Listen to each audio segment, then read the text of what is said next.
Alô, comunidade do ICL Notícias, falamos diretamente da nossa redação em São Paulo, terminando de preparar as manchetes, as imagens que você vai ver daqui a pouquinho ao vivo. Olha, aqui nesse setor o pessoal faz o controle, são vários monitores, o controle de qualidade da transmissão. A Gabi Varela e o Chico Sá já estão lá dentro do estúdio preparando para começar o programa. Boa noite para você que mora nesse país em que, no meio da tragédia lá no Rio Grande do Sul, surgem estranhos personagens. Um deles é o general camuflado, mas não é camuflado para ir lá ajudar, não, é camuflado porque ele está se escondendo do problema. Você vai ver quem é o general camuflado. E o turista de enchente, hein?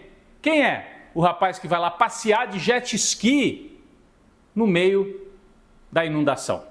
Daqui a pouco, no ICL Notícias, segunda edição. Vamos falar também sobre os números do desemprego no Brasil. A imprensa faz uma confusão com esses números porque o desemprego está caindo, mas eles não querem mostrar que está caindo. Então, deturpam. Daqui a pouco vamos falar sobre isso. Agora, outros destaques do ICL Notícias, segunda edição, com o nosso locutor Oliveira Júnior. Veja no ICL Notícias, segunda edição. The government's really getting heavy into it to try and fix some of the issues. A outra face da tragédia. Águas começam a baixar em Porto Alegre e já dá para ver o tamanho da destruição. Turistas de enchente. Está aqui na cidade de Eldorado. O passeio da família Bolsonaro para tentar lucrar com desastre no Rio Grande do Sul. Buscar um padrão, Capital gaúcha pode ter sido só um aviso. Levantamento indica que 1/3 das cidades brasileiras estão em áreas de risco para desastres climáticos. Rio desgovernado. Tribunal Regional Eleitoral começa o julgamento que pode cassar o mandato do governador do Rio de Janeiro, Cláudio Castro. Porque é a própria população que alguns deles dizem defender. O ICL Notícias, segunda edição, está no ar.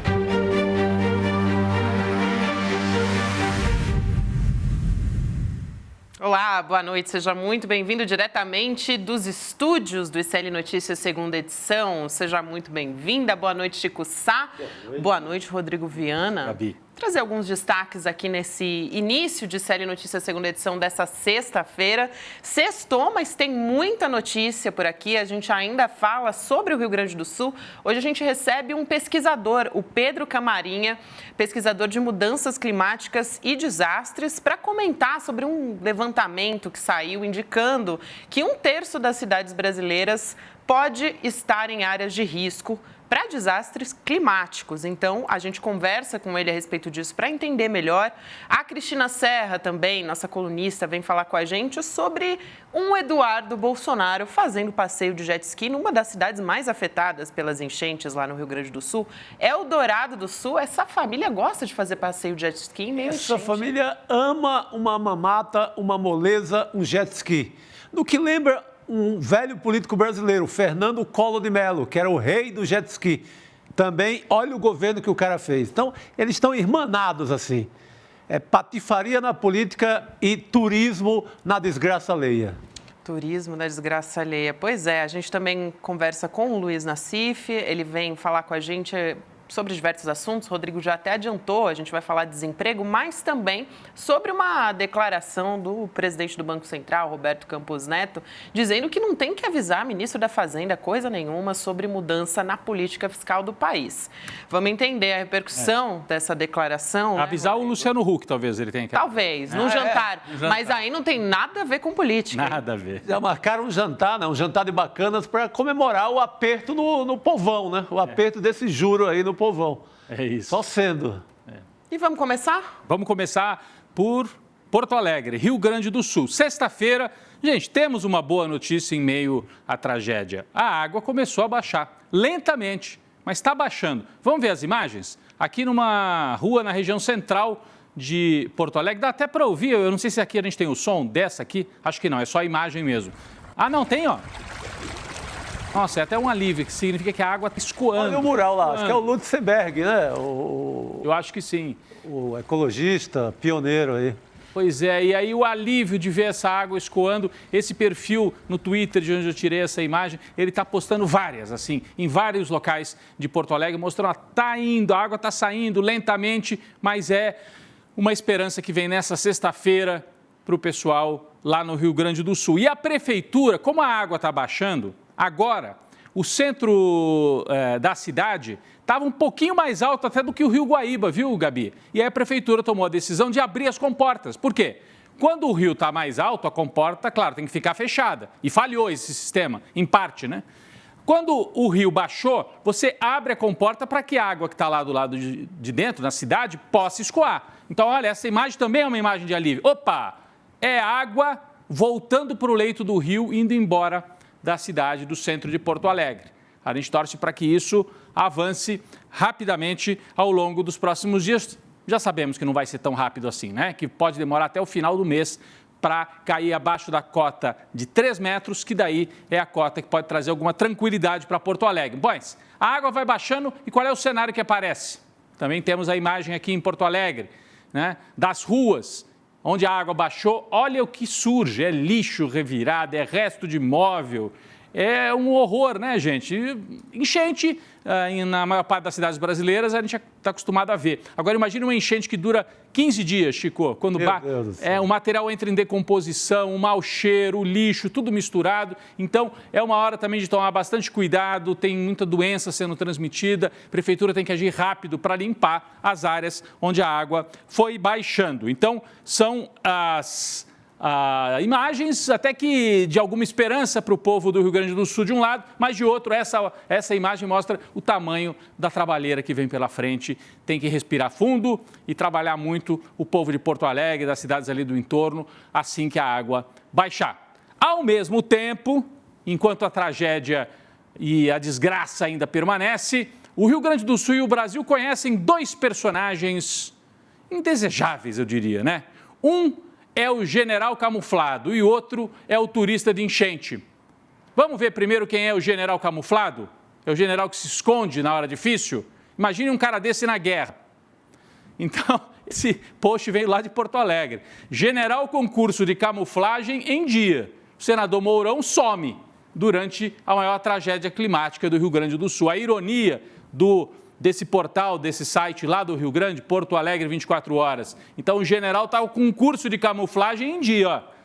O general que virou senador, mas sumiu durante a maior tragédia climática do Rio Grande do Sul.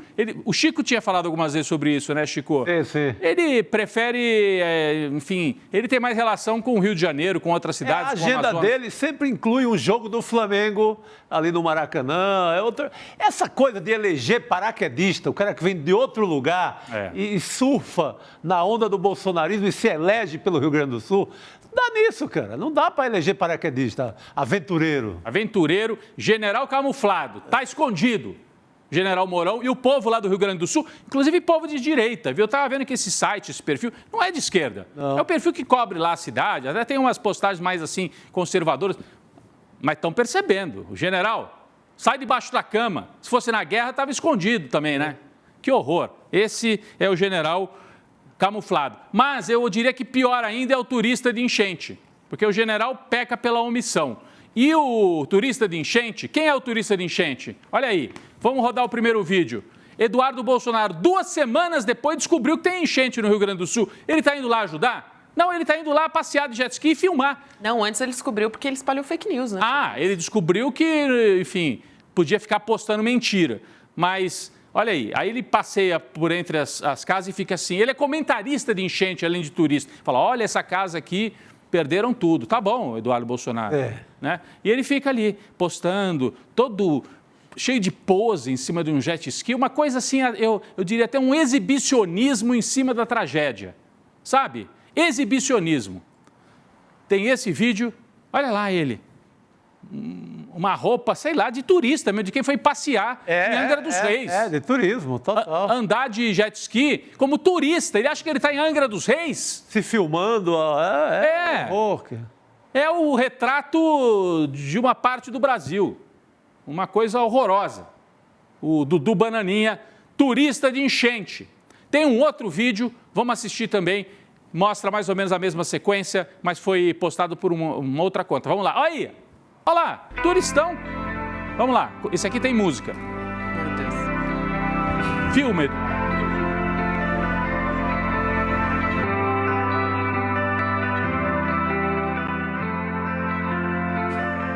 Que aquecimento global é esse? Que aquecimento global é esse? Que aquecimento global é esse?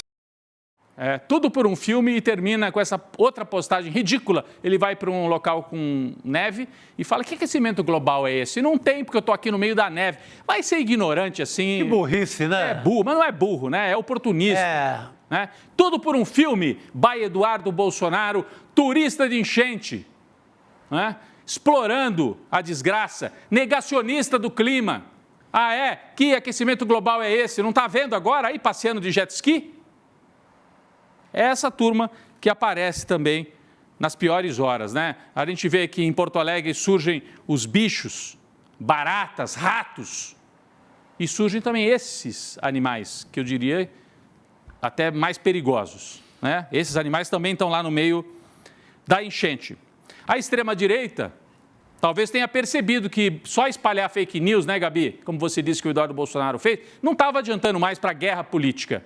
Porque eles estavam só fake news. Eles viram, a gente precisa ir lá, porque está ficando ruim. O Lula já foi 3 vezes, o Jair estava no hospital, saiu hoje, estava sem falar nada da enchente. Então precisamos ir lá. O Eduardo foi, o outro irmão, o Carluxo, também foi. O Carluxo. Pô, cadê? Vai cuidar dos buracos do Rio. O Rio de Janeiro, o vereador, foi lá também fazer um turismo de enchente. Daqui a pouco a Cristina Serra vem aqui ao vivo e vai falar sobre esse tema, vai retomar esse tema dos filhos do presidente. Mas será que sobra alguma outra coisa para eles, além de andar de jet ski? Porque quando a gente compara o Lula com o Jair Bolsonaro, aí é até covardia. Tem um vídeo aqui que fez uma edição rápida, comparando os dois presidentes, um ex e o outro atual, em situações de tragédia. Vamos ver. Nós vamos reconstruir cada uma para você, viu? Eu vim aqui para avisar isso. Vai comprar vacina, só for aqui na casa da tua mãe. Vamos ajudar todo mundo que perdeu a casa. Todo mundo. Tá? Todo mundo que perdeu a casa, nós vamos curtir uma casinha. Tá bom. Lamento os mortos, lamento. Todos nós vamos morrer um dia. Aqui todo mundo vai morrer. Só para você saber que nós não vamos descansar enquanto o Rio Grande do Sul não estiver 100% de pé. Entre mais de 300 mortes. Quantas mortes o senhor acha? Cara, quem fala de eu não sou coveiro, tá vendo? Presidente, mais uma coisa. Não sou coveiro. Eu não sou coveiro, não posso fazer nada. Vai reclamar para sua mãe. Esse era o Jair.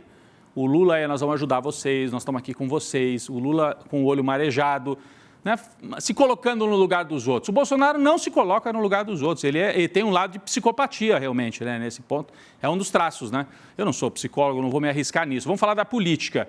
É um picareta, um sujeito perverso que, no meio da tragédia, transformou a tragédia em algo pior, porque a gente olhava e falava, não é possível, estamos sendo governados por isso aí, no meio de uma tragédia. E aí tem o Lula trazendo algum conforto. É claro que não resolve tudo, mas pelo menos você fala, olha, tem um governo que está entendendo o que está acontecendo, não está negando o que está acontecendo. Então, talvez os bolsonaristas olhando, fazendo essa comparação, primeiro pensar assim, o único jeito é mentir, é espalhar que o governo do Lula não faz nada, porque senão vai ficar muito claro que o Bolsonaro não fez nada e o Lula está fazendo o que pode, não vai resolver tudo, claro que não, né? Ninguém está dizendo que ele é mágico, que vai construir, não.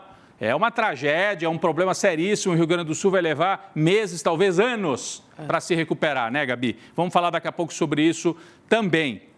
Mas os bolsonaristas, então, primeiro acharam, então, o negócio é mentir, porque é o único jeito de evitar essa comparação.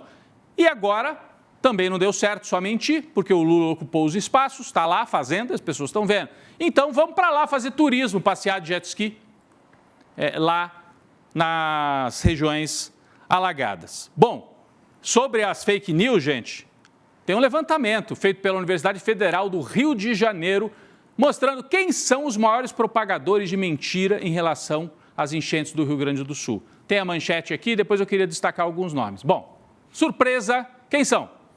Pablo Marçal e Eduardo Bolsonaro. Um estudo lista os maiores propagadores de desinformação sobre a tragédia no Rio Grande do Sul. Surpreendendo um total de 0 pessoas. Zero pessoas. A forte onda de fake news negacionista no desastre que tomou conta das redes sociais é multiplataforma e estratégica, mostra o NetLab, que é um laboratório que estuda redes sociais lá na Faculdade de Comunicação da Universidade Federal do Rio de Janeiro. Vamos um pouquinho mais adiante nessa matéria que vem da revista Fórum, tratando desse assunto. O estudo foi realizado na Escola de Comunicação da Universidade Federal do Rio de Janeiro, o NetLab, né? Desinformação lá no Rio Grande do Sul. Nos últimos dias, uma forte onda de notícias falsas e negacionistas sobre doações, sobre iniciativas do governo federal e da crise climática. Várias notícias nessa linha circularam pelas redes sociais. Tem mais um post aqui, um trecho da mesma matéria. Os maiores propagadores de desinformação segundo o NetLab. Tem aqui a listinha. Primeiro, Pablo Marçal, empresário, influenciador digital e mentiroso profissional. Número 1. Segundo, Eduardo Bolsonaro, deputado federal e turista de enchente. Terceiro, Cleitinho Azevedo, senador lá em Minas Gerais. Michele Dias Abreu, influenciadora digital cristã. Cristã? Não sei. É o que está assim descrita. Cristã mentindo esse tempo todo. Cara. Ah, mas tem, né? Leandro Ruschel, empreendedor e influenciador de extrema-direita, e Vitor Sorrentino, médico influenciador, os maiores propagadores de desinformação, segundo o NetLab, tá, gente? Não sou eu que estou falando, tem um estudo feito pela a turma lá da Universidade Federal do Rio de Janeiro. Para completar, tem mais um trecho aqui, olha, isso é importante. Os propagadores de mentira faturam politicamente, põem dinheiro no bolso porque ganham mais apoiadores e com isso monetizam os seus canais, os seus perfis. Mas olha só, a Meta é a empresa, né, que mantém várias redes, ganhou com anúncios falsos sobre a tragédia. Então tem que haver regulação. As redes sociais das Big Tech são sócias da mentira. Não importa, eles querem botar dinheiro no bolso. Quanto mais anúncios, quanto mais rodarem, quanto mais elétricas ficarem, né, histéricas ficarem as redes, melhor para eles, ganham mais dinheiro. Mostrou também o estudo que a revista Fórum trouxe da Universidade Federal do Rio de Janeiro sobre os maiores mentirosos nesse episódio lá do Rio Grande do Sul. Para terminar, para não ficar só com má notícia, Gabi, na sexta-feira, olha quem falou de maneira ponderada, de maneira correta sobre o que está acontecendo no Brasil, também para surpresa de 0 pessoas, Lewis Hamilton. We have a platform and trying to raise awareness of particularly the things they're trying to post is like where we can go and donate. I mean, we all need a helping hand, right? So that's what I've done, and so I'm just trying to use it to shed some positivity there. But I wish I could be there to help. I mean, I really hope that I know there's a lot of people that are working right now, and I heard the government's really getting heavy into it to try and fix some of the issues. Inclusive, ele falou, o governo está trabalhando duro. Para quem só estava ouvindo, tem legenda, tá? Se você quiser depois voltar para ver o que o Lewis Hamilton falou, ele falou que fica torcendo pelas pessoas, orando pelas pessoas, que é preciso ajudar e que o governo brasileiro está trabalhando duro, disse o Hamilton. Até o nosso colega o Guga Noblar falou, acho que o Hamilton não anda lendo o Dudu Bolsonaro. Acho que porque o Dudu Bolsonaro fala que o governo não fez nada, que é só civil com civil. E o Hamilton está dizendo, o governo está trabalhando duro. Tem muita gente, não é só o governo, muita gente trabalhando duro, mas o governo está trabalhando duro também. Bom, é interessante, o Hamilton é esse personagem da Fórmula 1, esse mundo das máquinas, do dinheiro e tal, mas que tem um olhar colado com a realidade, né, Chico? Total, não, sensibilidade não falta ao rapaz, não é só nesse caso, é sempre solidário nas grandes causas, nas tragédias do mundo inteiro e, pelo visto, muito bem informado. Ele não caiu nas fake news, o Gabi. Muito mais bem informado do que muitos dos nossos políticos. É isso, Hamilton, muito bom.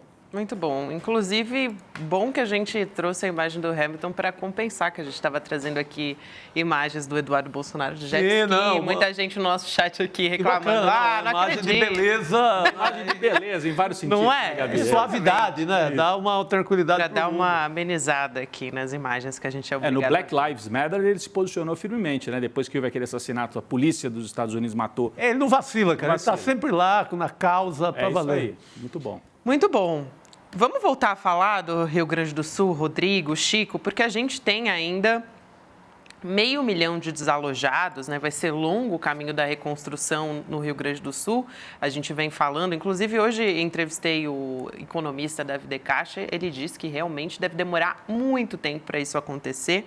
A gente tem uma imagem feita, inclusive, pela Globo News, em São Jerônimo, né, que mostra uma casa que foi parar em cima da outra. Que isso? Tem a imagem? Olha só a imagem, a gente está vendo agora aqui, mostrando para a nossa audiência também, a imagem impressionante. E a ajuda, ela chega como é que dá, né? Tem a imagem também de um avião da FAB com caixa de... com caixas de ajuda, né? Muito boa essa imagem. Todos os assentos ocupados só com caixas, né? E parece que principalmente cobertores e agasalhos pesados, né? Caixas, né, de doações, né, de solidariedade, de fato. Foi divulgada essas imagens pelo site Metrópolis, enfim. São muitos desafios ainda, muito tempo para reconstruir. A gente tem as consequências políticas. O TRE gaúcho, inclusive, informou que foram perdidas 500 urnas eletrônicas. Olha só como é que ficou a sede do TRE. A gente tem uma foto do dia 9 de maio que a gente vai mostrar aqui para vocês. Vamos ver o que disse, inclusive, a presidente do TRE, a desembargadora Deza Vanderlei Kubiak. Essas são as imagens do TRE. Entrada, me parece que é a entrada do TRE do Rio Grande do Sul. Isso, do Tribunal Regional Eleitoral do Rio Grande do Sul. Tem até um bote parado na entrada. Do lado de dentro. Que situação. E aí a gente tem a fala da desembargadora. Vamos ver o que ela disse? A gente vai ler aqui para vocês. Estamos cumprindo todos os prazos previstos na legislação e procurando nos organizar para que as eleições sejam efetivamente realizadas em outubro. Mas, evidentemente, em razão da situação calamitosa no Estado, a alteração não está descartada, foi o que disse a presidente do TRE. Então, é bastante preocupante e mexe com toda essa questão da política, o tabuleiro político no Rio Grande do Sul. Vai ser bastante complicado. Eu acho que dá tempo, né? O TSE é muito moderno nessa questão. Eu creio que já tem um lobby aí do prefeito que o favorece, Sebastião Melo? Se você prorroga, manda mais para frente, ele tem mais tempo para se desculpar, para jogar as conversas fiadas dele, que até agora não emplacaram. Cara, eu arrisco dizer, se esse prefeito fosse de esquerda, ele estava com o cargo correndo o risco de ser cassado. Já tinha a Câmara Municipal convocada para... Já tinha cobertura 24 horas e tinha politizado nacionalmente e esse cara já correria a essa altura risco de perder o mandato. Porque o festival de denúncias que a gente está vendo, o cara que se omitiu, que o fiscal responsável por as bombas, depois é contratado numa empresa, assim, é um festival de denúncias. E nada acontece com ele, protegido sob o escudo de ser um cara de direita, ser o tal do conservador. Mas nenhum outro, se fosse de centro-esquerda para frente, já estaria com o cargo em risco. Hoje, nós estamos ainda em maio, né? Hoje a situação seria bastante difícil para fazer as eleições no Rio Grande do Sul. Mas se a previsão até o fim de maio, a água baixa em Porto Alegre, no interior já baixou, né? Aí você vai reconstituindo as cidades. É claro que vai ser uma eleição feita ainda numa situação de precariedade, mas se não chover de novo, se a situação ficar mais ou menos daqui até setembro, outubro, mais tranquila, eu acho que tem condição sim de fazer. Porque substitui, o TSE faz isso até durante as eleições, assim, na emergência. Não, mas eu penso mais na estrutura, né, Chico? Imagina, as pessoas para votar no interior, às vezes precisam se deslocar de um povoado até a sede do município. Tem algumas cidades que quase que desapareceram. O Eldorado do Sul, que fica ali na região do Jacuí, a cidade... Aí já é mais complicado. Então, eu acho que talvez não seja cancelar em todo o estado do Rio Grande do Sul, mas em algumas cidades, talvez fique até inviável. Até a ideia do município está em Pois dúvida, essa que é a questão, A né? ideia da Mussum, por exemplo, Mussum- 70% atingida pelas enchentes. Exato. Mussum, Eldorado do Sul também. e Cruzeiro do Sul. Sim, cidades que praticamente desapareceram, né? Então, nessas cidades é muito difícil. Agora, Porto Alegre, a água baixando, você reorganiza, tem edifícios, tem bairros inteiros que não foram afetados, você consegue reorganizar para fazer. Acho que Porto Alegre dá para fazer na boa. Então a gente tem que aguardar um pouquinho. Mas também a presidenta do TRE diz não está descartada. Mas não diz... ela foi sensata nesse sentido. Cuidadosa. Né? Tá. Né? Talvez em algumas cidades, Gabi, é o que eu imagino. E eu acho que essa é só uma das preocupações, né, Chico e Rodrigo? A gente tem a preocupação, de fato, com a reconstrução das cidades, como citou o Rodrigo. Como é que vai ser feito isso? Vai ser na mesma região? Vai ser no alto de morros? Sim. E aí, vai ter encostas? Não vai? E se a cidade for atingida de novo por chuvas daqui a alguns meses? Ainda não vai nem dar tempo, eu acho, para se reconstruir, de fato, essas cidades até uma nova...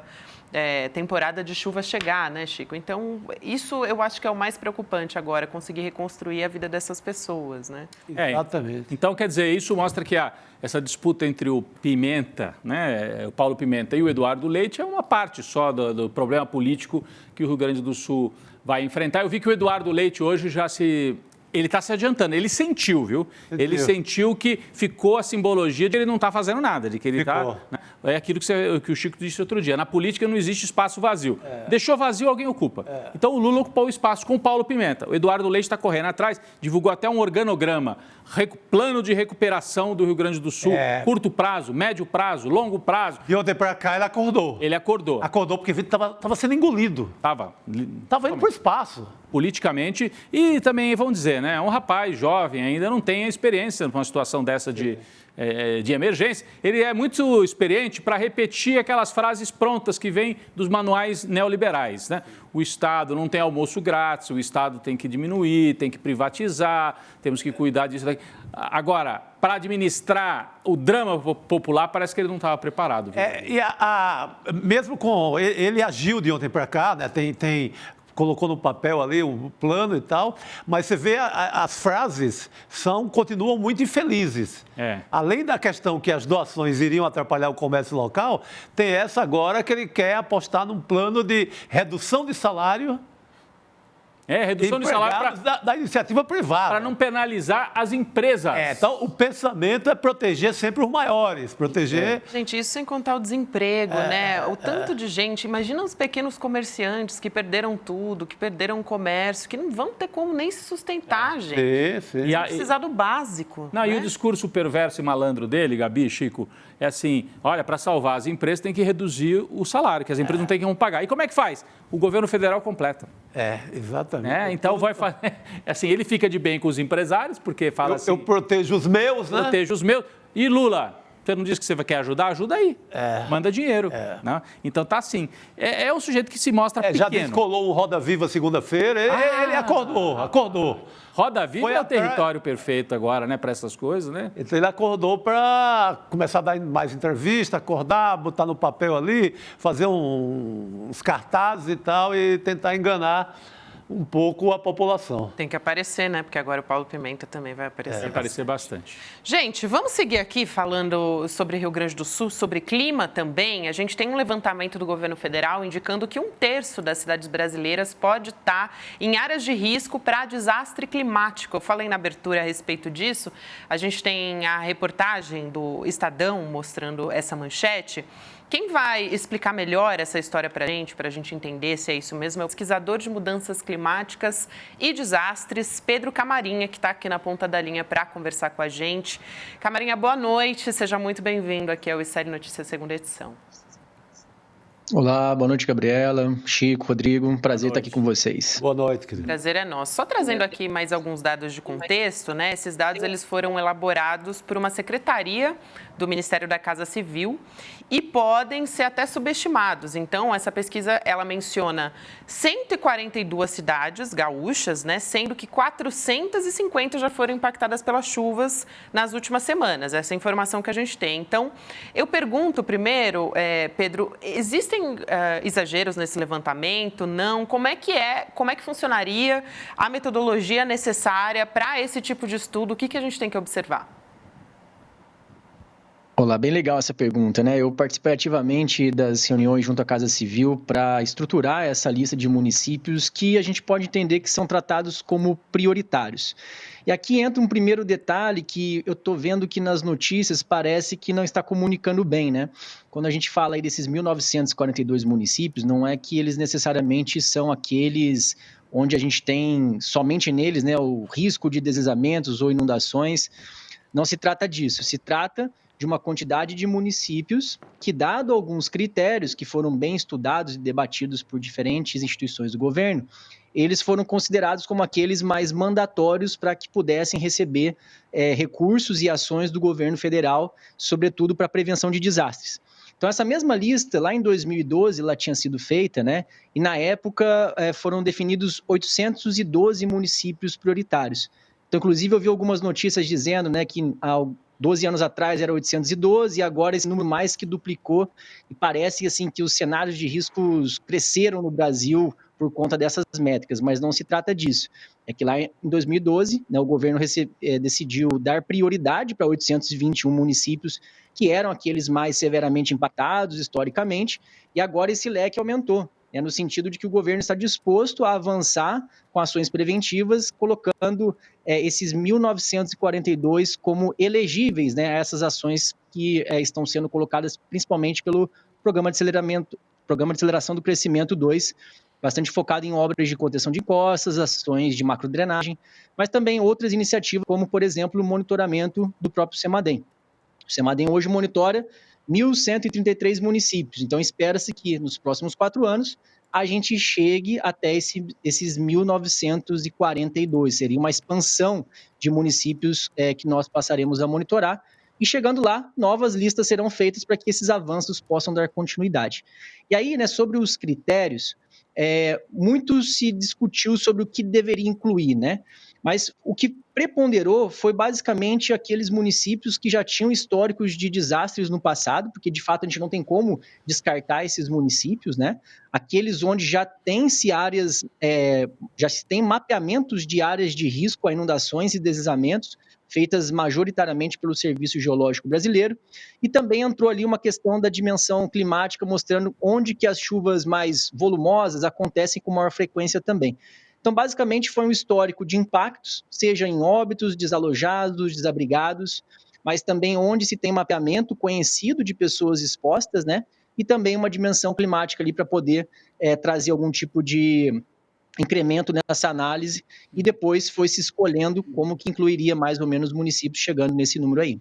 Ô Pedro, pelo levantamento que vocês fizeram, obrigado pela sua presença mais uma vez, né? Pelo levantamento do qual você participou, além de Porto Alegre, quais seriam as outras capitais ou cidades de grande porte ameaçadas, com risco, com maior risco? Dá para dizer isso? Se tem alguma outra capital que está numa situação de mais vulnerabilidade por causa de eventos climáticos?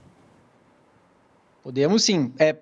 Você usou 2 termos aí bem interessantes, risco e vulnerabilidade, né? O risco, na verdade, ele é algo maior, que ele vai ser a mistura, vamos assim dizer, a combinação da componente climática, das vulnerabilidades dessas cidades, da quantidade de pessoas expostas e também das suas capacidades, principalmente de enfrentamento. Então, é tudo misturado. Tem municípios onde a componente climática ela é muito predominante, vamos assim dizer. Em outros, são as as elevadas vulnerabilidades e a grande quantidade de pessoas expostas. Isso vai se combinando de diferentes maneiras pelo Brasil, né? Mas, olhando para esse cenário de Porto Alegre, que, vamos assim dizer, tem de tudo um pouco, né? Você tem o Rio Grande do Sul como uma das regiões que mais passam frentes frias, chuvas muito volumosas, uma geografia que favorece as inundações. A gente viu a baixa capacidade das defesas civis, principalmente municipais, né? Muitas pessoas morando próximo às inundações. Então, olhando esse cenário onde todas essas coisas convergem, a gente pode destacar algumas regiões do Brasil, sim. Eu destacaria o Vale do Itajaí como uma das regiões mais preocupantes aqui do Brasil. Já é historicamente conhecida por ser uma região Catarina, bastante né? Santa Catarina. Santa Catarina. A gente tem aquela faixa, na verdade, centro-leste de Santa Catarina, bastante preocupante por toda a questão geográfica, ambiental, de ocupação também de alguma daquelas cidades, né? E dentro das cidades também os padrões que foram se estabelecendo, muitas vezes também marginalizando alguns grupos que são extremamente vulneráveis. As regiões metropolitanas do Sudeste, no geral, também estão dentre essas com maior risco.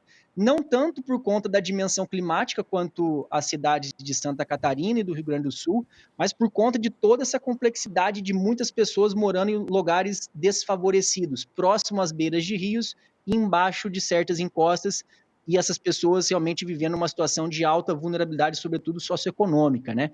E aí, claro, são regiões onde passam frentes frias, são desenvolvidos processos convectivos de chuvas muito volumosas, que não vão ter essa mesma proporção de escala, de área impactada como no Rio Grande do Sul, mas que pontualmente podem ser severamente impactadas, tal como foi, por exemplo, São Sebastião. E aí eu já aproveito para fazer um gancho.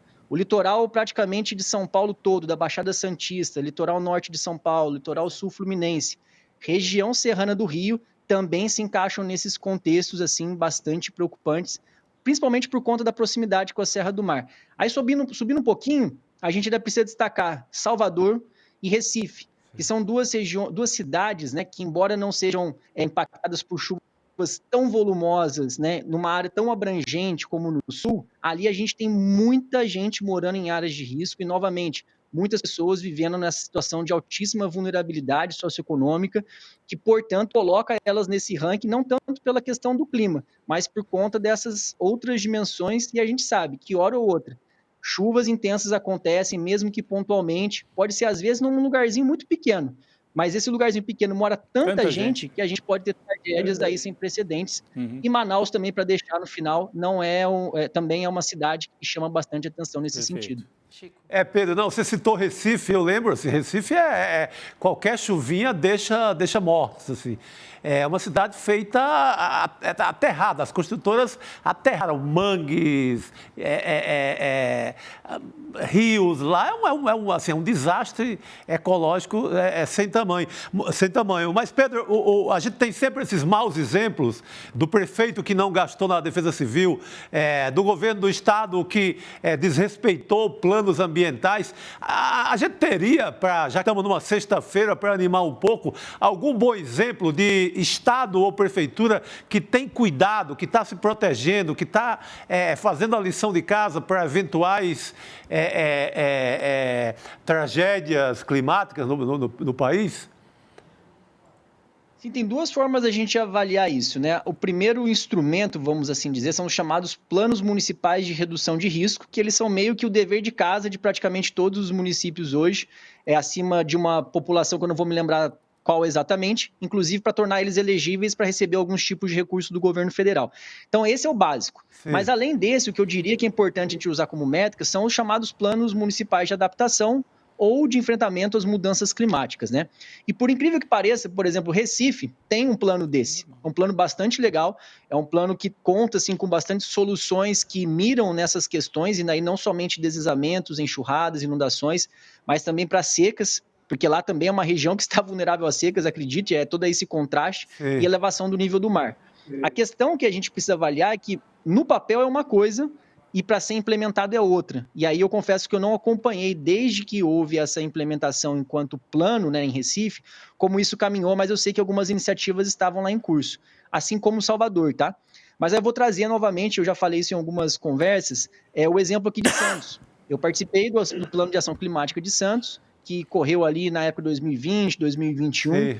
É um plano bem legal, costurado com diferentes secretarias, onde muitas das ações previstas já começaram a ser feitas. A gente tem ali os geobags na porção lá da praia para evitar erosão costeira, atividades no morro, acho que da Caneleiras e Saboó, justamente para você mitigar a questão dos deslizamentos, com projetos sociais acompanhando. Mas, no geral, Chico, isso é muito, muito incipiente na grande maioria das cidades. Porque planos de adaptação são, assim, a gente precisa ver isso como algo adicional. A gente tem que lembrar que tem o arroz com feijão que muitos municípios ainda nem fizeram, que esses planos municipais de redução de risco e, claro, as outras questões que não se limitam à questão de desastres ou impactos relacionados, que passa por segurança pública, passa por economia, educação e etc. Então, planos de adaptação são tão difíceis por conta disso. Você traz meio que novas obrigações, novos desafios, sendo que os municípios muitas vezes sequer conseguiram lidar com esses passivos históricos que eles têm em muitas questões, e aí tratando-se de desastres, né, a gente tem que falar principalmente da questão habitacional. Muito do que a gente vê no Brasil é por conta desse déficit habitacional que força muitas famílias a irem para essas localidades desprivilegiadas, e hora ou outra elas podem ser impactadas. É isso. E tem um outro assunto que eu queria trazer aqui, Pedro, que é o seguinte, né? A gente tem mais de 50 cientistas e pesquisadores trabalhando num plano de emergência climática e ambiental lá para o Rio Grande do Sul. E eles são todos diferentes universidades do estado e pretendem apresentar o projeto para as autoridades ainda nesse mês, sem cobrar por isso. A apuração que é do Tiago Medina, do site Matinal, que é um site que tem feito uma cobertura muito importante em Porto Alegre, principalmente. Exatamente. E aí os pesquisadores eles estão sugerindo a criação de 3 serviços de emergência e 3 de reconstrução, e se colocando à disposição do governo gaúcho também para ajudar como consultor, né, se o estado adotar esse plano realmente. Agora, eu te pergunto, né, pela sua experiência, como é que a gente reconstrói, como é que faz para reconstruir e evitar que novos eventos extremos causem estrago, não só no Rio Grande do Sul, mas acho que aí, como você já trouxe outros exemplos aqui, a gente tem que se preocupar com o Brasil, na verdade, né? Porque a urgência climática atinge todo o nosso país. Perfeito, né? A reconstrução ela é uma etapa bastante fundamental, mas é claro que eu não vou poder falar que o foco tem que ser em prevenção, né? A gente no Brasil, historicamente, foca em reconstrução, mas a gente tem que começar a passar na prevenção. Então, aqui no caso, não tem como fugir, a reconstrução já está sendo demandada, precisa, né, obviamente, mas essa reconstrução precisa ser feita de forma preventiva. Aí que entra o pulo do gato, né? A gente não pode mais passar a pensar em soluções convencionais como foi feito historicamente, se é que essas soluções foram feitas, né? Então, toda a questão de reconstrução, de infraestruturas, de onde as residências vão se alocar, elas precisam passar por essa análise de risco, né, risco climático, e quando eu falo risco climático, é risco sobre a ótica de clima, né, que é algo, assim, para várias décadas, né? Então, precisa passar por isso para a gente encontrar situações onde o risco seja tão alto que você não vai ter como conviver com aquilo, você vai ter que, principalmente, eliminar as pessoas daquela região, né? Então, acho que sim, muitas localidades precisarão ser realocadas por conta dessas recorrências de inundações, também de deslizamentos, pouco tem se falado, mas na Serra Gaúcha a gente teve milhares de deslizamentos que aconteceram, impactaram várias casas pontualmente. Então, a realocação é uma delas, mas a realocação precisa ser feita de uma forma inteligente, justamente combinando com outras alternativas, né? E essas alternativas, elas precisam passar, obviamente, pela engenharia. Eu tenho muito ouvido falar, e olha que eu sou engenheiro civil, tá? De que não, a reconstrução tem que ser obra da engenharia, etc. É uma das áreas que precisam ser consultadas. A gente precisa passar por análises de economistas, obviamente, para avaliar a questão de risco-retorno, por sociólogos, né? Até mesmo a questão psicológica dessas pessoas, como elas vão lidar em determinadas situações que elas vão ser inseridas. Tem toda uma complexidade que precisa ser transversal, análises multidisciplinares, para que estas ações possam acontecer de uma forma bastante analítica no sentido do risco sistêmico, em que essas pessoas não venham, ou essas comunidades não venham a ser impactadas tão frequentemente, né, nesse futuro, e tenham uma dignidade no seu meio de vida. Porque não adianta nada você pegar as pessoas, deslocarem elas, e esses lugares não tiverem serviços públicos, forem longe dos centros urbanos e assim por diante. Então, precisa passar por uma análise bem crítica da engenharia, principalmente das obras convencionais, mas jamais limitando somente a essas não. Inclusive, podemos pensar em questões de revisão de códigos ambientais, de legislações ambientais que possam favorecer a saúde daquelas bacias hidrográficas, de certa forma, que foram muito degradadas ao longo do tempo, e não o oposto, como está sendo, inclusive, discutido aí na Câmara, né, por códigos mais brandos, permitindo situações, por exemplo, que venham a desfavorecer a saúde dessas bacias. Pedro, nós estamos vendo um desastre provocado pela chuva intensa, né, a cheia dos rios no Rio Grande do Sul. Então, todo mundo fica pensando assim, bom, desastre climático é sempre chuva em grande volume. É isso ou a gente tem que se preocupar mais com montanha que cai? Às vezes a chuva não é nem tão intensa assim, mas vem abaixo e tem populações inteiras ali morando. O que é o mais arriscado? Onde tem mais risco no Brasil? Ele citou, no caso, cidades do Sudeste, Recife Salvador, nesse risco que é muito queda de barreira, encosta, esse tipo de o litoral paulista também, onde a gente teve a tragédia em São Sebastião, né? Exatamente. Então, a pergunta é essa, porque o Rio Grande do Sul é um caso bem específico, né? Um terreno mais plano, mas os rios subiram tanto que ali foi pelo volume mesmo. Exato. Em outros locais, o volume pode até não ser tão alto, mas eu queria te ouvir, estou aqui fazendo suposições, é você que sabe disso. Sim, os cenários de risco do Brasil são muito complexos. A gente tem uma vastidão da geografia ambiental e principalmente dos contextos sociais e urbanos que configuram assim, dos mais variados tipos mesmo, né? As enxurradas, as inundações mais rápidas e os deslizamentos de terra são os que mais causam morte. Então, esses são os que normalmente, historicamente, o governo tem se preocupado. A história do CEMADEM, que eu trabalho, vem justamente para poder diminuir a quantidade de óbitos relacionados a esses processos. É claro que, junto a isso, a gente sabe que trazendo ações de prevenção, de monitoramento e alerta, a gente consegue também mitigar os impactos financeiros associados, né? Só que existem outros cenários, né? As inundações graduais, como aconteceram lá no Rio Grande do Sul, ou acontecem na Amazônia, em boa parte da região norte, são muito preocupantes também. São processos mais lentos, porém eles atingem áreas gigantescas que colocam em risco, por exemplo, no norte, muitas cidades, mas também muitas populações ribeirinhas que a gente sequer, às vezes, consegue ter uma cobertura midiática a respeito delas. Então, também precisa ter atenção quanto a isso, que tem uma boa parte da Amazônia que, olhando para o futuro, a gente sabe também que tende a ter mais inundações. Mas está faltando aqui, eu acho, falar um pouquinho sobre secas, né? As secas se configuram como um tipo de desastre que ele é mais sorrateiro, vamos assim dizer. A gente não consegue, muitas vezes, olhar para secas e achar que ela causa morte diretamente, né? Mas as secas são o tipo de desastre que mais impacta pessoas no Brasil, porque normalmente elas se configuram por áreas muito grandes e os impactos são múltiplos, são diretamente na população, seja na saúde delas, né? Favorecendo muitas vezes doenças cardiorrespiratórias sendo agravadas, mas também aos corpos hídricos, ao abastecimento de água, obviamente, aos ecossistemas, ao sistema agrícola, né? Então, as secas são muito, muito severas e a gente já sabe que existem algumas evidências de que a porção central do Brasil, por exemplo, né, boa parte do centro-oeste tende a ser muito impactada e também boa parte da região amazônica, aí nas próximas décadas por conta da intensificação dos efeitos da mudança climática, né? Então as secas também se fazem, né, como um desastre muito importante e nessas regiões que eu disse, talvez seja mais comum da gente ouvir falar, mas também temos regiões aqui no Sudeste onde isso preocupa um pouco, como a parte mais ao norte de Minas Gerais. São Paulo também tem uma porção mais do interior que pode ser mais impactada por secas, e aí o impacto é muito grande pela grande quantidade de pessoas que ali moram. E novamente o Rio Grande do Sul, Santa Catarina e Paraná, a porção oeste principalmente, ela é muito influenciada durante os anos de Laninha, que é o que está por vir agora nos próximos meses. Então, provavelmente a gente vai deixar de ter eventos tão volumosos de chuva e tão frequentes, dando espaço para secas começarem a se instaurar ali, principalmente na porção mais a oeste desses estados, como foi em 2021, 2022, podendo acentuar ainda os impactos lá nesses estados, né?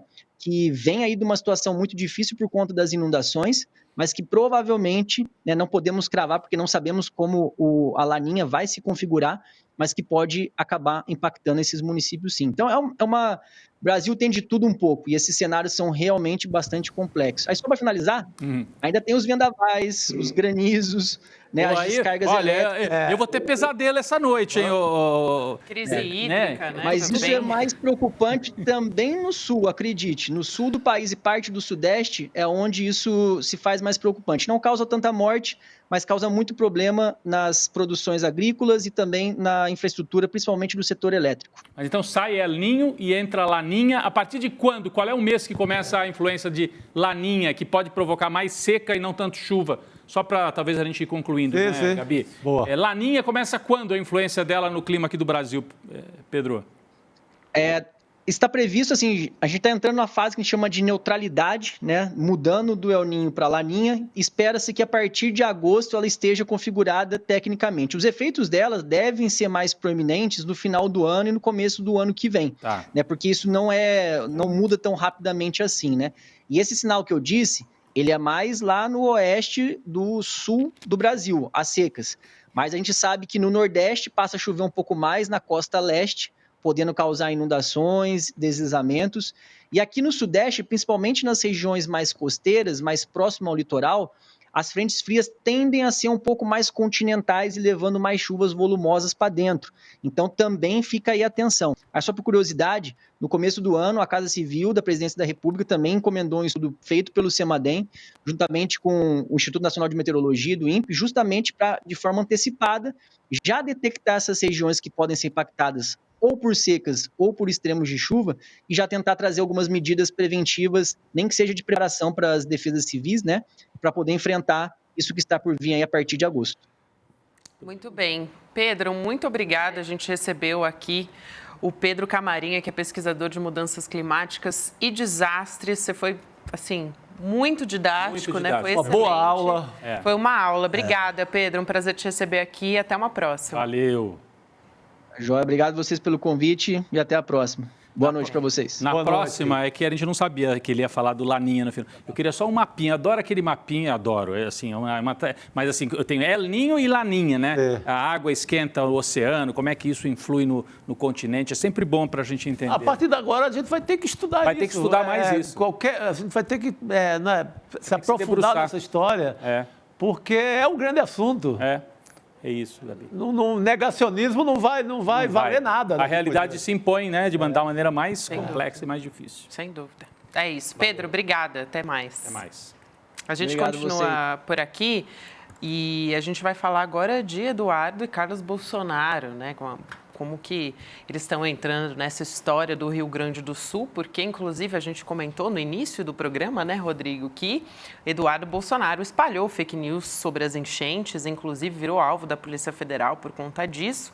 E agora o filho 03 do Jair Bolsonaro resolveu ir até as cidades para ver o estrago de perto. Ele fez um passeio de jet ski, inclusive, pela cidade de Eldorado do Sul, que é uma das mais atingidas pelas águas e tem um paralelo com o pai dele, a gente já falou, né? Jair Bolsonaro, que em enchentes lá na Bahia foi andar de jet ski na praia também, né? Em outra cidade, mas foi também andar de jet ski enquanto as pessoas estavam justamente passando por todo esse sofrimento. Olha só o que ele escreveu, o Eduardo Bolsonaro, no tweet que divulgava as imagens. Ele diz o seguinte: uma prévia do que eu vi aqui no Rio Grande do Sul. Em breve mostrarei uma realidade mais profunda. Ainda que me acusem de fake news, seguirei mostrando a verdade. Você que decide se vai acreditar nos seus olhos ou naquela grande imprensa, foi o que disse o Eduardo Bolsonaro nas redes sociais. Eu acho, assim, de uma disfarçatez você ser alvo da Polícia Federal e ainda assim dizer... Você poderia classificar como cara de pau? Por aí, né? É impressionante. É impressionante. Agora, Gabi, para ter ido lá, mesmo fazendo esse espetáculo falso dele, é porque sentiu que pegou a questão da fake news em cima dele e que pegou mais ainda o histórico de como essa família não contribui em nada para o país. Vamos chamar a Cristina Serra para a nossa conversa? É a mulher certa para falar sobre isso. Para falar com a gente. Cris, boa noite para você. Bem-vinda, falar sobre querida. Turismo de enchente. Sobre tudo, né? Boa noite, gente. Boa Eu noite. gostei dessa apresentação aí do Chico Sá. Por favor. A gente está meio Damares hoje, muita competência. Né? Eu e a Cris, assim, meninas vestem rosa hoje, né? Vocês ficaram sabendo disso? Que bacana. E o Chico tá de azul, né? Mas não foi a Damares que me pediu para vestir azul, não, viu? Gente, não, eu estava aqui acompanhando, né, vendo as imagens aí dessa figura, desse abutre, né, esse comportamento do Eduardo Bolsonaro tem várias leituras, né, várias, e eu não tenho a pretensão de esgotá-las. E a gente sempre precisa, quando analisa esses movimentos que os bolsonaristas fazem, em especial os filhos do Bolsonaro, né, a gente nunca consegue dar conta totalmente do que está acontecendo, porque sempre tem alguma coisa por trás, sempre tem algum outro objetivo que mais lá na frente a gente consegue entender e fechar o jogo, né? Mas, enfim, como eu falei, tem várias leituras. A primeira delas é que isso é o comportamento de um abutre.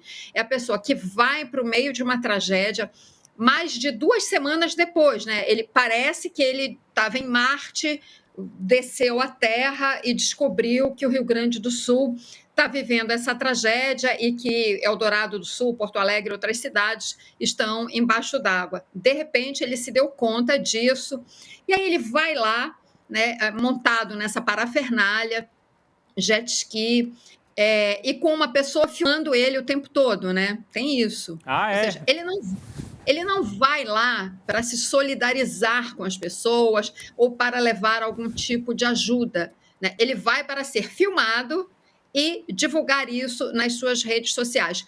Isso é comportamento de abutre, coisa que o irmão dele fez também, né? O outro 02, sei lá Carlos o quê. Bolsonaro, né, Cris? Ele foi para Bento Gonçalves, né? Ele estava acompanhado, inclusive, pelo Fábio Weingarten, que é advogado de Jair Bolsonaro. E o Carluxo, ele é vereador no Rio de Janeiro, né? Olha só.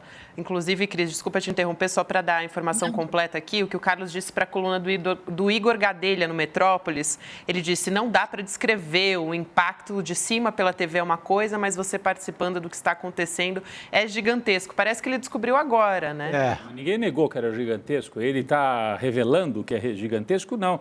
É assim, Cris, não pode ser... não sei se a Gabi depois tem mais imagens do Carlos Bolsonaro, a gente pode mostrar também lá na região de Bento Gonçalves. Não pode ser que eles fizeram pesquisas ou até pelo feeling das redes sociais e viram que só bombardear fake news estava deixando a turma deles na defensiva, porque a presença do governo, o próprio Eduardo Leite, que não é petista, mostrando que a situação é grave, agindo, aparecendo, o prefeito que foi eleito com apoio do Bolsonaro em Porto Alegre, todos os defeitos, todos os problemas, mas está lá com o pé no meio da enchente. Então, eles acharam, nós vamos ficar só falando de fake news, precisamos estar lá, né? Me parece que pode ser uma leitura desse tipo, mas queria ouvir o que a Cristina acha, porque você até falou, olha aí o Carlos Bolsonaro, não, essa não, a outra que ele está lá na ponte, na região da tragédia, né? Não pode ser uma leitura desse tipo, porque você falou, olha, sempre tem alguma outra coisa que a gente ainda não percebeu. Eu fiquei até pensando, será que ele vai fazer um documentário para aquele site lá, para aquele canal de documentários paralelo lá, que do... Bem capaz, né? Do vice-prefeito de Porto Alegre. Exato. Não, concordo inteiramente. Eu acho que sim, tem essa leitura, né? Isso que você descreveu, que o Chico no começo, inclusive, mencionou, né? Sentiram, porque não adianta só ficar bombardeando de fake news diante de uma realidade tão chocante, tão complexa e que despertou um sentimento de solidariedade no país inteiro, lá principalmente, mas despertou um sentimento de solidariedade no país inteiro, coisa que a extrema-direita, e em particular esses personagens mais histriônicos do bolsonarismo, desconhecem. Porque a extrema-direita e o bolsonarismo, em especial, têm a pulsão de morte, de destruição, né? E esse movimento de solidariedade, de ajuda, essa mobilização de energia, né, no sentido positivo de ajudar os gaúchos, o Estado, apesar de todas as diferenças envolvendo os 3 níveis de governo, né, que a gente sabe que existem e que vão aflorar e afloram aqui e ali, mas em volta disso tudo tem uma coisa muito boa, que é essa mobilização para ajudar um Estado que está realmente numa situação de calamidade. Então, esse comportamento dos bolsonaristas destoa completamente da emergência que o momento exige, né? Então, chega uma hora que até mesmo a pessoas da direita, né, ou da órbita do bolsonarismo, a gente vê aqui e ali, né, dizendo, não, mas não é hora para isso, né, não é hora para esse tipo de ação, essa ação desagregadora que está na base do bolsonarismo e que a gente viu naquela enxurrada de fake news. Então, acho que tem isso sim, né, sentiram e estão agora, né, tardiamente, tentando recuperar algum terreno. Agora, tem ali, claro, um campo político em disputa, né? Nós estamos num ano eleitoral, vai ter eleição para todas as cidades brasileiras. Daqui a 2 anos tem eleição para o governo do estado do Rio Grande do Sul, né? E é claro que esse é um campo político em disputa. O Rio Grande do Sul, que lá atrás, décadas atrás, foi o primeiro estado, se eu não estou enganada, aqui vocês me ajudem, em que o PT conquistou a prefeitura de uma capital importante, conquistou o governo do estado lá atrás. Depois o Rio Grande do Sul faz esse movimento para a direita, né? Caminha para a direita, para a extrema-direita, para esse apoio ao bolsonarismo. Embora o Eduardo Leite fique ali tentando se equilibrar ali naquela linha tênue, né? Uma hora está mais moderado, outra hora se aproxima mais do bolsonarismo, enfim. Né? Mas é um estado politicamente muito importante. A ação do governo Lula, o governo Lula chegando, né? Com um pacote de medidas importantíssimo, com presença, com o Paulo Pimenta nesse cargo importante, numa jogada política que tem seus riscos. Eu me corrijo, não diria uma jogada, numa ação, porque jogada é uma palavra que pode ter um sentido ruim, numa ação política importante, correta, mas que também tem seus riscos, né? Então, vendo certamente todo esse campo muito efervescente, né? Os Bolsonaro disseram, a gente tem que fazer alguma coisa, né? Ficar só aqui disparando, disparo em massa de WhatsApp com fake news não vai segurar a onda. Então, acho que é um pouco esse o contexto todo aí que a gente está vendo. Olha, só para lembrar, né, o que a Cris Serra estava falando, Fórum Social Mundial acontecia em Porto Alegre. Né? Foi ali em Porto Alegre, nos anos do neoliberalismo, lá do Fernando Henrique, de 94 até 2001, 2002, foi em Porto Alegre que se organizava a sociedade civil que resistia ao neoliberalismo. Porto Alegre tinha essa característica, o Rio Grande do Sul todo, né?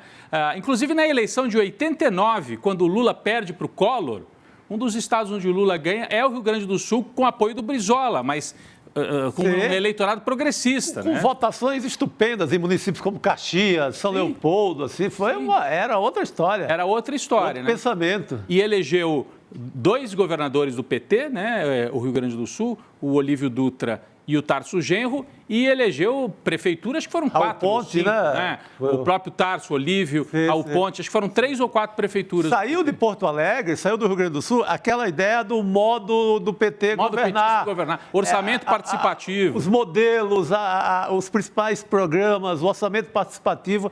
Quando o PT queria mostrar que sabia governar, exibia ações do Rio Grande do Sul. Não, e mesmo nessa onda assim conservadora, se pegar os 3 estados do Sul, o Rio Grande do Sul é onde tem mais resistência, né? O Lula perdeu no Rio Grande do Sul, mas na porção sul do estado ele ganhou. O mapinha, quando você olha um mapinha vermelho versus azul, um bom pedaço do Rio Grande do Sul ficou de vermelho e a capital, Porto Alegre, assim como a capital paulista, é o mesmo perfil. Foi importantíssimo o Estado nessa diferença diminuta entre Bolsonaro e Lula. Foi muito importante, a gente esquece disso. Então tem uma tradição de organização, de luta, de movimento social. O MST nasce em parte também ali no Rio Grande do Sul. Então tem uma tradição de organização popular, de luta, de esquerda mesmo. Né? As cooperativas, né, que é uma ideia, é o Estado de cooperativa agrícola.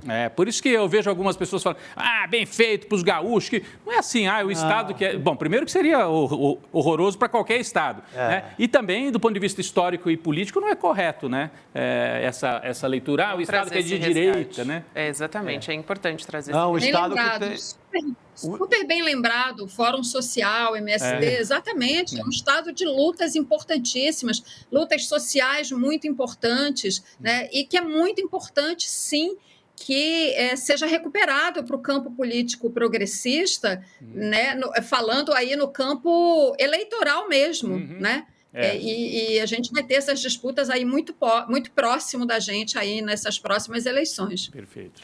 Cristina Serra, muito obrigada por hoje, querida. Bom final de semana para você. A gente se vê na semana que vem. Obrigado.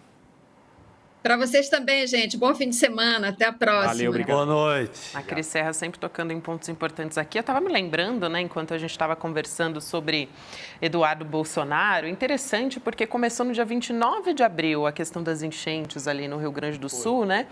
E o Eduardo Bolsonaro, ele teve tempo, inclusive, para ir em audiência na Câmara dos Deputados dos Estados Unidos, para falar que não tinha liberdade de expressão no Brasil, que era uma ditadura. E agora, 17 de maio, o cara quer rodar de jet ski por lá para dizer que está preocupado com a Olha lá, tragédia.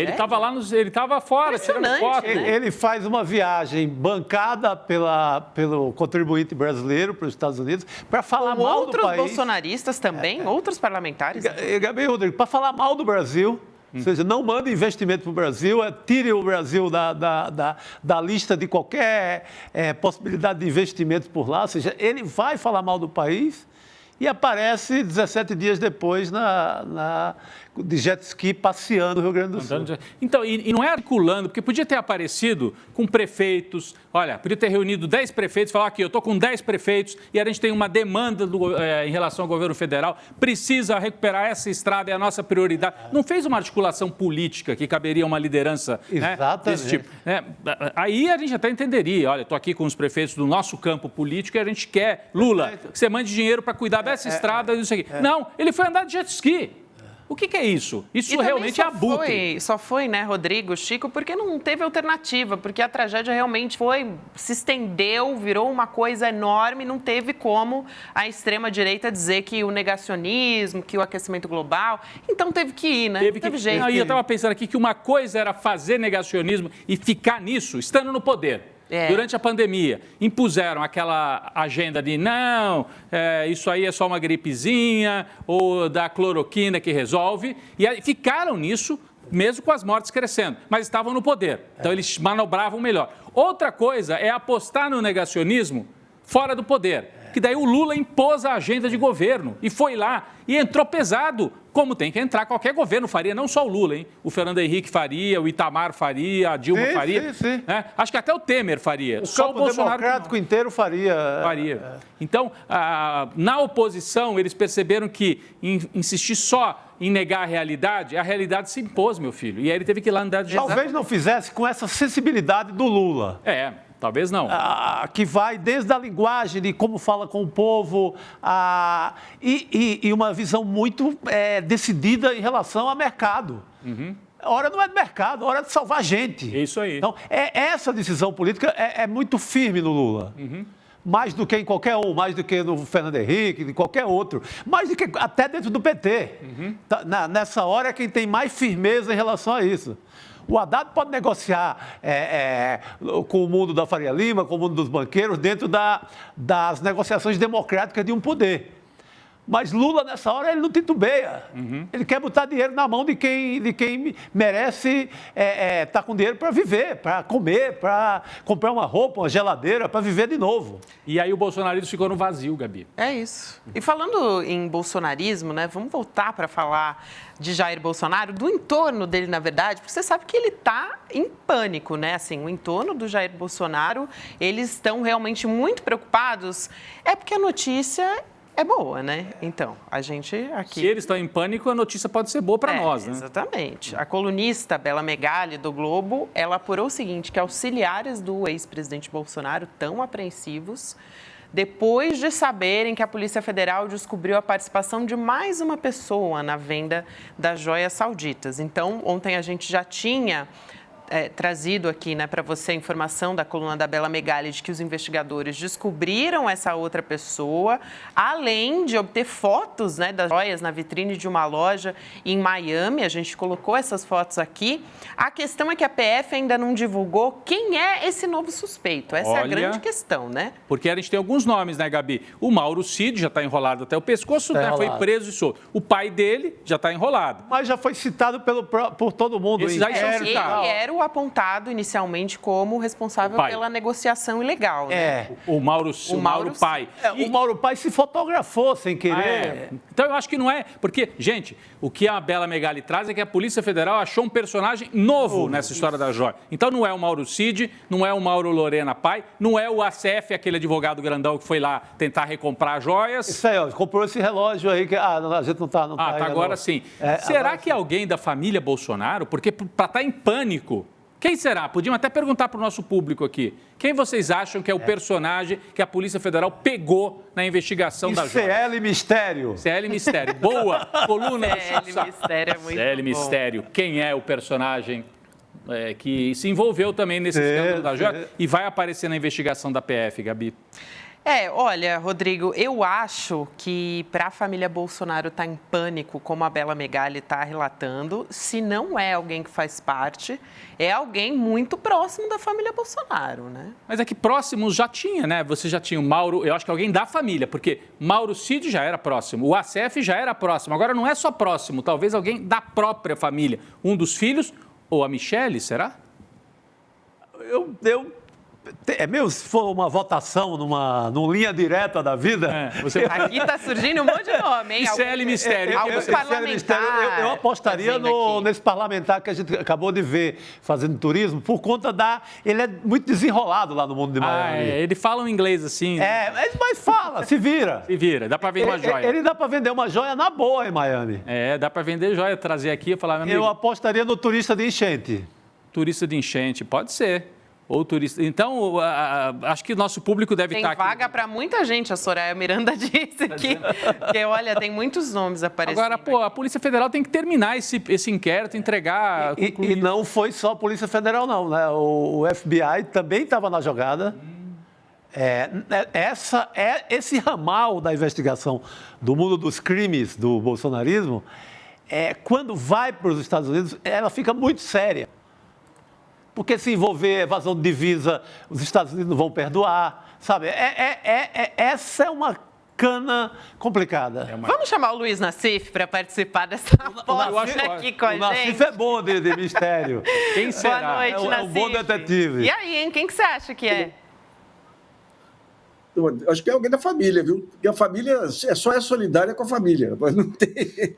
É um bom ponto, né? É um bom ponto. O Bolsonaro só está preocupado com os filhos, né? Sabe aquele negócio das famílias de antigamente, da Idade Média, que elas se defendiam, eram só eles? O bolsonarismo é desse primarismo mesmo, né? Eles, os parentes próximos aí, e o resto que exploda. É enrolado, viu? É Deus, pátria e família, enrolado. Mas é o contrário, né? Primeiro é a família, né? Família, pátria e talvez Deus um pouquinho. Assim. Talvez. Eu acho que Deus é mais usado ali, né? Como uma ferramenta. Olha, Deus, depois que fez o pai do Cid aí se fotografar... É sensacional essa história. Deus não está ajudando... Positivamente se cansou de proteger eles. Viu? Maravilhoso. Não, e esse é um caso que sai da política, né? Aí você não tem mais o debate. Não, porque ele é acusado de coordenar um golpe de Estado. Aí isso não era um golpe, era legítimo direito do povo e tal. Isso é um debate. Agora aqui, meu amigo, é joia, roubou ou não roubou, desviou ou não desviou. Não tem mais política, é polícia. Aí é ladruagem, né? Ladruagem pesada. A parte interessante que a Megali traz aí é que eles pegaram anúncios para venda da joia, sabe? Eles anunciaram. Mas daí... Eles divulgaram anúncios para vender a joia também. É demais, rapaz. Tem os classificados, Tem classificados e tudo na parada. Vamos fazer um outro assunto aqui, Nassif, para você comentar? Esse é muito bom. Inclusive, aqui o nosso chat fica empolvoroso quando a gente fala sobre isso. Agora, tem uma história aí, Nassif, que o governador do Rio Grande do Sul, Eduardo Leite, anunciou a criação da Secretaria da Reconstrução Gaúcha, né? Ele nomeou o Pedro Capelupi,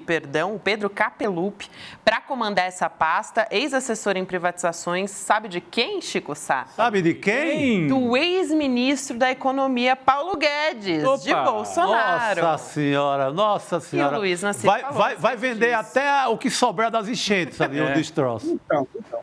Você tem uma teoria que começa nos anos 40, com dois alemães que vêm para cá, depois é assimilada pela escola de Chicago e tudo, que é chamada teoria do choque. Eles dizem o seguinte: quando você tiver um grande desastre no país, seja um desastre político, tipo o impeachment, seja um desastre climático, você tem uma desarticulação dos sistemas normais de controle. Então, você tem que entrar arrasando tudo. E lá, quando você pega Nova Orleans, com Katrina, quem fez esse trabalho de arrasa quarteirão foi a Marçal, como é que chama? Álvares Marçal. Que está de novo Álvares lá. Marçal, que é essa consultoria que contratou o Sérgio Moro, que tem E lá, o que eles fizeram? Você já tinha as populações vulneráveis, já, as que mais sofreram lá, eles entraram lá para arrebentar com o Estado, privatizaram escolas, mandaram professores embora. Você tem um livro que saiu de lá, dos Estados Unidos, sobre esse trabalho da Álvares Marçal. Outro dia até coloquei no GGN eu peguei 3 sites de inteligência artificial, falei, qual que é o balanço que se dá do trabalho da Álvares Marçal de Nova Orleans? Os 3 arrasadores. Agora, o que esse governador, que é totalmente sem noção, o que ele está querendo agora é aproveitar o exemplo de Nova Orleans, colocar, já tem essa consultoria da Álvares Marçal, colocar aí um conselho aí e desmontar o que tem de serviço público. Ou seja, o desastre lá em Porto Alegre, no Rio Grande do Sul, decorreu o quê? De um desmonte do serviço público. O desmonte da manutenção das barragens, desmonte do planejamento, e agora ele quer completar a obra. Gente, o país está numa situação que você não tem, você institucionalmente está terra arrasada. Você não tem, no meio ambiente, você tem Minas querendo arrebentar a legislação, a Vale querendo entrar na boca de Belo Horizonte lá. São Paulo tem um risco aqui de um desastre climático de proporções similares ao de Porto Alegre, e o pessoal não acorda. É sempre imediatismo, vamos aproveitar o momento aqui, conseguir mais terra para a agricultura. Veja bem, até algum tempo atrás, quando você falava em meio ambiente, você tinha lá o pessoal de meio ambiente que eram os hippies da época. Não, eles querem uma vida alternativa. Hoje a questão do meio ambiente é sobrevivência do setor privado, sobrevivência da população. Esse desastre no Rio Grande do Sul liquidou com 90%, prejudicou 90% das empresas de Porto Alegre, do Rio Grande do Sul. E nem assim esse pessoal acorda, rapaz. É impressionante. Olha, eu tô desanimado, viu? Daí você pega a Petrobras. O Sérgio Rezende, que é um dos maiores físicos brasileiros, o cara que fez um trabalho excepcional na área de ciência e tecnologia, hoje denunciando que ele foi afastado do conselho da Petrobras, porque esse ministro de Minas e Energia, que é um político tipo Eduardo Cunha, fez futrica para o Lula que ele não comparecia às reuniões do conselho. Daí você pega o FUST, que é aquele Fundo de Universalização do Serviço de Telecomunicações, e o ministro Juscelino, que é outro aí, acabou de criar uma regra aí para dar desconto das contribuições do FUST para as empresas de telecomunicações que cumprirem o que foi determinado nos contratos aí do 5G. Ou seja, você tem um país que está... Para todo lado que você olha, aí você não tem defesa. Você tem os ministérios públicos estaduais estão apropriados aí pelos prefeitos e pelo poder empresarial, e ninguém consegue enxergar que essa questão que está ocorrendo pela frente é um desastre para o país como um todo. Esse aí é um sem noção total. Você tem um desastre do Rio Grande do Sul por conta de desmonte do poder público, ele quer ampliar o desmonte do poder público. Isso, olha, rapaz, é um momento... E daí você não tem opinião pública, porque a opinião pública, os jornais são incapazes de abordar com profundidade esses temas. Rede social, essa guerra de narrativas aí, é um momento complicado, viu? Muito complicado. Os jornais, ao contrário, né? Estão achando ruim porque achavam que tinha que ter alguém neutro lá para fazer a reconstrução do Rio Grande do Sul. Mas, Gabi, Nassif, Chico, posso só... Esse assessor do Paulo Guedes seja um neutro para ele, né? Para eles é neutro. Mas tem um assunto da maior gravidade, Nassif. Acabou de sair o primeiro voto lá no julgamento do Cláudio Castro. No julgamento do Cláudio Castro no TRE, no Rio de Janeiro, né? E aí, rapaz? A gente tem matéria aqui, ó, desembargador eleitoral Peterson Barroso Simão, corregedor e relator dos 2 processos, votou pela cassação do mandato do governador.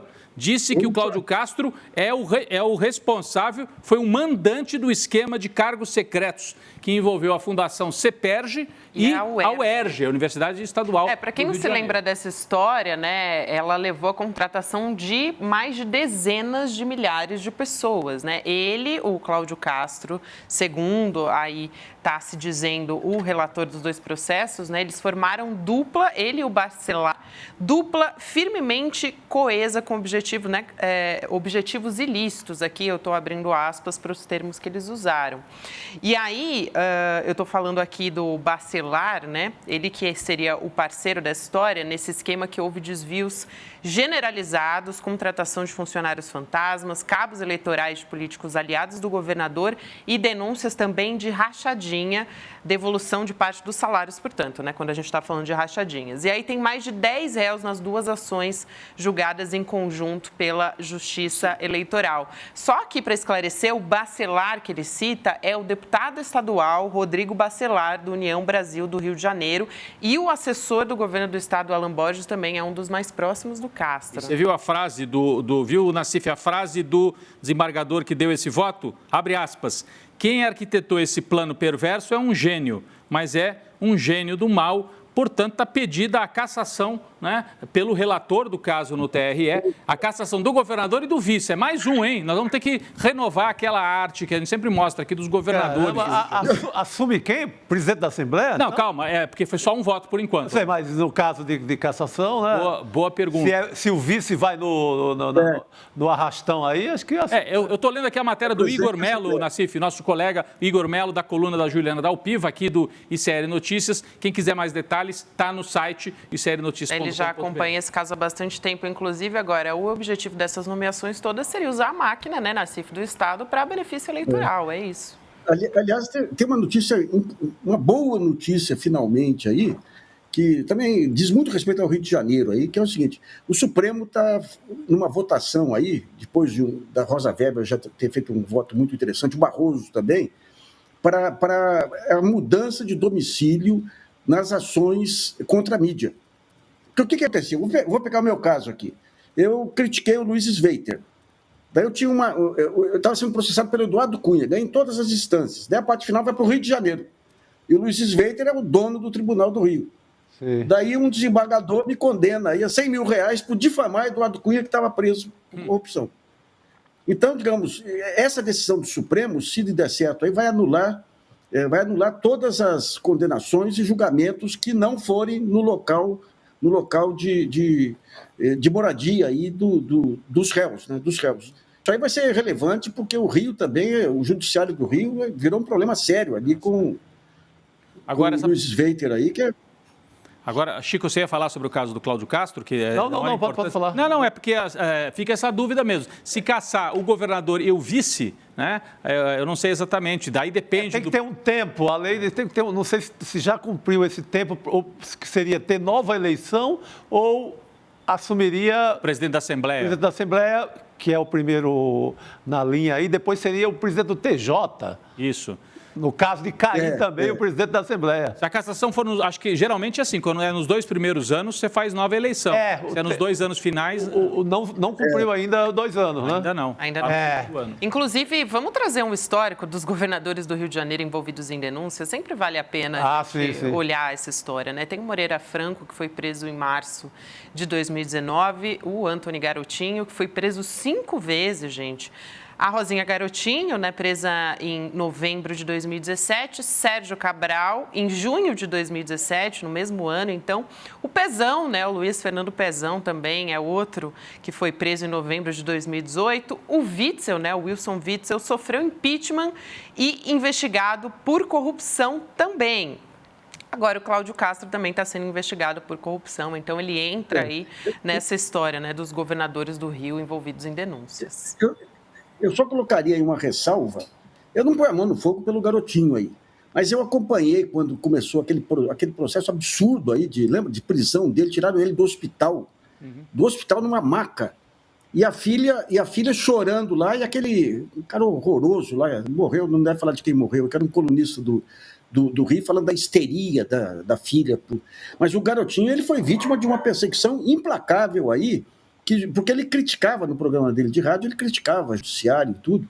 E lá em Campos de Goytacazes, lá você tinha juiz, promotor, delegado, um monte de gente lá envolvida numa questão de loteamento lá. Sabe? Então, aquele negócio, eu não põe a mão no fogo por ele, mas nesse episódio aí você teve um caso claro aí de um conluio aí contra... que levou ele à prisão lá também, sabe? Também melhor em nada, o Rio... É uma situação dos governadores desde a redemocratização não foram presos ou processados. O Brizola, a Benedita e o Marcelo Alencar, né, que foi eleito 2 vezes governador. Agora, deixa eu só contar uma história do Witzel aí. O Witzel me denunciou para a polícia, porque eu chamei ele de genocida. Não foi para o judiciário, ele me denunciou para a polícia. Vieram 2 policiais em casa para me intimar para um depoimento na polícia aqui. Vieram até armados aqui, levaram um carreirão aqui da minha esposa. E daí eu fui prestar o depoimento, a hora que eu estou saindo do depoimento, uma alta autoridade do Ministério Público falou, olha, pode fazer uma denúncia para a gente aqui, em Brasília, sobre abuso de poder do Witzel. Eu fiz a denúncia, meia hora depois tinha sido acatada. Mas por quê? Por consideração ao jornalista? Não. É porque o Witzel ele tinha permitido aí o vazamento daquela informação sobre o porteiro da Vivendas da Barra, lá que falou que o carro que entrou para aquela reunião que levou à morte da Marielle tinha pedido para ir na casa do Jair Bolsonaro. Então foi só por represália, não foi por consideração pela justiça, não. É isso. O porteiro, aliás, Nassif, que foi o único alvo do ex-ministro Sérgio Moro, no período no governo Bolsonaro, o Moro também assim, ele correu para cima do porteiro para culpar o porteiro de uma forma absurda, no caso do assassinato da Marielle. Então, para quem chegou agora... Mandou a Polícia Federal lá. Não, eu ia só dizer que para quem chegou agora, então, a informação de que o primeiro voto lá no TRE do relator é pela cassação do mandato do governador Cláudio Castro e do seu vice, e tem vários outros réus, inclusive esse deputado estadual Bacelar, que você cita, Gabi, é um homem poderoso da Assembleia lá no Rio de Janeiro, da Alerj agora, Sim, viu? Poderosíssimo. Grande articulador da direita, da centro-direita no Rio de Janeiro, é esse deputado Bacelar, que também está denunciado aí. Nós vamos acompanhar e depois trazer mais esclarecimentos sobre esse caso, lembrando que esse caso envolve a nomeação de funcionários fantasmas e foi trazido à tona por uma reportagem, o escândalo dos cargos secretos, reportagem dos repórteres Igor Melo, que está aqui no ICL agora, e Rubem Berta, quando trabalhavam no portal UOL. 2 grandes repórteres, tem um trabalho belíssimo nessa questão, não só nessa questão, mas outras sorte do ICL e da nossa comunidade ICL, que o Igor está com a gente também, trabalhando na coluna da Juliana Del Piva. Nassif, obrigada por hoje, a gente se fala na semana que vem. Valeu. Valeu, obrigado. Abraço, querido.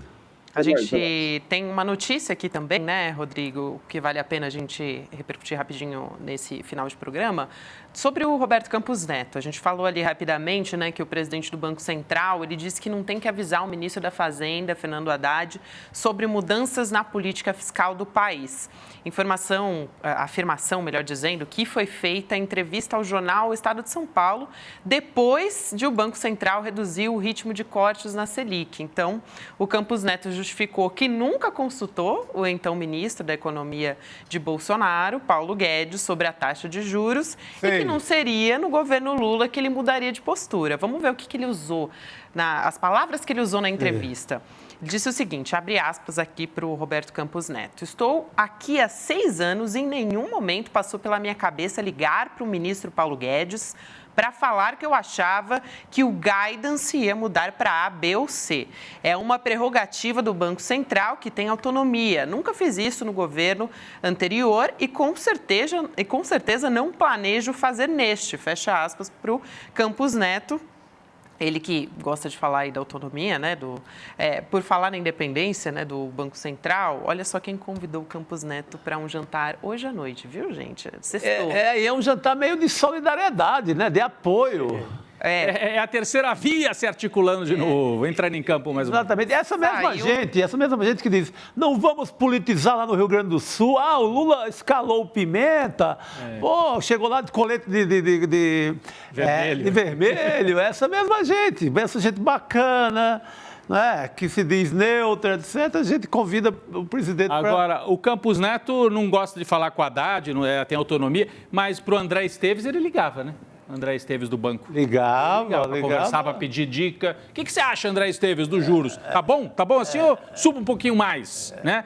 pro André Esteves, fazendo uma caricatura, mas ele conversava. Ele não pode falar com o ministro da Fazenda, mas com os banqueiros que têm todo interesse na taxa de juros, aí ele pega o telefone com toda a naturalidade e conversa. Ou com o Luciano Huck. Só para complementar aqui, a coluna da Mônica Bergamo da Folha, ela apurou que o apresentador da TV Globo, Luciano Huck, né, decidiu fazer essa homenagem, vamos dizer assim, ao presidente do Banco Central. Foram convidados empresários, autoridades e jornalistas da Globo para boquinha ali, né? A Mônica Bergamo também apurou o seguinte, que o governador de São Paulo, Tarcísio de Freitas, está entre os 15 convidados. Tem mais ou menos 15 convidados para esse jantar, incluindo Tarcísio. Vai ser no Rio, lá na mansão do Joá. É uma baita reunião, muito política, beirando o eleitoral, pensando em 2026. Importante. O centro para a direita se articulando. Essa é a primeira grande reunião pensando em 2026. Não tivemos nenhuma assim com essa categoria, com esse status. É um jantar eleitoral, rumo a 2026. Quem vai ser o candidato? Tarcísio, o Zema, o próprio Luciano Huck, que vez por outra diz que vai ser candidato e cai fora. É uma reunião eleitoral, um jantar eleitoral, o primeiro da corrida para 2026. E não adianta o Luciano Huck dizer que não tem teor político, não, porque... É para pensar o Brasil. Pensar o Brasil. Ele quer ser amigo do Roberto Campos Neto, pensar o Brasil. Está sendo maldoso. Gente, vamos aqui trazer mais uma informação, agora uma informação boa também para você cestar. A comunidade do ICL tem um encontro marcado com uma das principais vozes progressistas da religião, do Congresso também nacional, que é o pastor Henrique Vieira, né, deputado federal pelo PSOL. Vai ser no próximo dia 26, um domingo, um webinar que vai acontecer, uma aula que vai acontecer às 8 horas da noite. O Eduardo Moreira é quem vai comandar esse papo, né, essa conversa sobre a relação entre a fé cristã, a defesa dos direitos humanos e da justiça social também, que é uma das principais bandeiras do Henrique Vieira. Essa aula, né, se chama Em Busca do Melhor da Vida, Lições do Pastor Henrique Vieira. Ela é gratuita e precisa fazer inscrição para assistir. Então, ela vai ser online, gratuita, mas você precisa se inscrever em icln2.com.br. Anota aí na sua agenda, no dia 26 de maio, é um domingo, 8 horas da noite, gente. E aí, liberada a Jurubeba, Chico Sá? Liberada a Jurubeba, mas antes eu vou ler aqui o Twitter do nosso amigo César Calejão, que eu estou rindo aqui, e é sobre o assunto que a gente falou, né? Será que vai azedar o pé de frango do bolsonarista Cláudio Castro? Então, liberada a Jurubeba com pé de frango. Vamos comemorar a queda do Cláudio Castro. Muito bom. Ele vai ter tempo para... Olha aí, a Jurubeba liberada. A Jurubeba saiu. Sim. Eu pedi e saiu. Essa mesa de bar. Para quem não sabe, né, a nossa comunidade do ICL que não sabe, uma das maiores e melhores figurinhas que nós temos é essa que está aí na sua tela, de Chico Sá. Na hora do... Ele vem do maior meme, né? Na hora do brega. Chico Só, segundo na hora do brega, na hora do Reginaldo Rossi. Reginaldo Rossi. Vai, garçom, tá liberado. Depois dessa, só dá para ir para sexta-feira. Vamos embora. Vamos pro final de semana, Por gente. favor. Boa noite para todo mundo. Até semana que vem, a gente está de volta segunda-feira. Tchau. Daqui a pouquinho. A gente não vai mais embora, é isso? Não, vamos ficar aqui? É isso? Então tá bom. A gente está encerrando. Estamos em processo de encerramento. Eu fiz aqui um teatro para encerrar. Olho no lance. Vamos chamar mais um VT, né? Tem VT? Tem VT para chamar. Eu fiquei achando que tinha acontecido alguma bomba e a gente volta tudo de novo. O recado do Eduardo Moreira. Sim, vale a pena. Então vamos assistir, bora. Não dá para misturar política e religião. Ou política e religião são duas coisas que não se discute. Isso é uma bobagem, né? A gente vive num país que tem maioria católica e evangélica. Se você somar os dois grupos, você tem aí mais de 80% da população e sempre essa discussão vai existir. A diferença é a maneira como a gente aborda essa discussão. E é possível abordar essa discussão de uma maneira digna e até amorosa. E quem nos ensina isso é o pastor Henrique Vieira, uma das maiores lideranças que esse país já teve e tem nos dias de hoje. Ele vai ter um encontro histórico com a gente aqui no ICL para nos passar um pouco dessas lições de amor revolucionário e contar um pouco dessa história inspiradora que é a sua trajetória de vida. O encontro vai acontecer dia 26 de maio, domingo, às 8 horas da noite. Não perde essa chance, não. E chame seus amigos e amigas para participar também. Um abraço e até lá. Na verdade, eu sei o que aconteceu. Aconteceu uma coisa grave. O Beto, do nosso chat, me avisou aqui. Eu não disse juízo, mas nem tanto foi por isso que não teve encerramento. Não dá para encerrar a sexta-feira se não for assim. Então, excelente final de semana a toda a nossa comunidade no ICL, a você, Chico Sá, Rodrigo. E agora sim, juízo, mas nem tanto. Vamos nessa. Agora vai. Gostei, vamos embora. Ele é teólogo, sociólogo, historiador, professor, ator, escritor e é uma das maiores lideranças que o país tem hoje em dia. Algumas pessoas comparam ele a Martin Luther King, dizendo que ele é o Martin Luther King brasileiro. E ele vai ter uma conversa maravilhosa com a gente no dia 26 de maio, um domingo, às 8 horas da noite, chamado Em Busca do Melhor da Vida. A gente está falando do pastor Henrique Vieira, que com seus ensinamentos, com seu exemplo de vida, vai nos inspirar a levar uma vida mais amorosa, mais animada e mais cheia de força e coragem. Se inscreve agora nesse encontro, chame seus amigos e amigas para participar também e vão sair cheios de ânimo para construir um mundo melhor e ter uma vida mais digna e feliz depois do dia 26 de maio.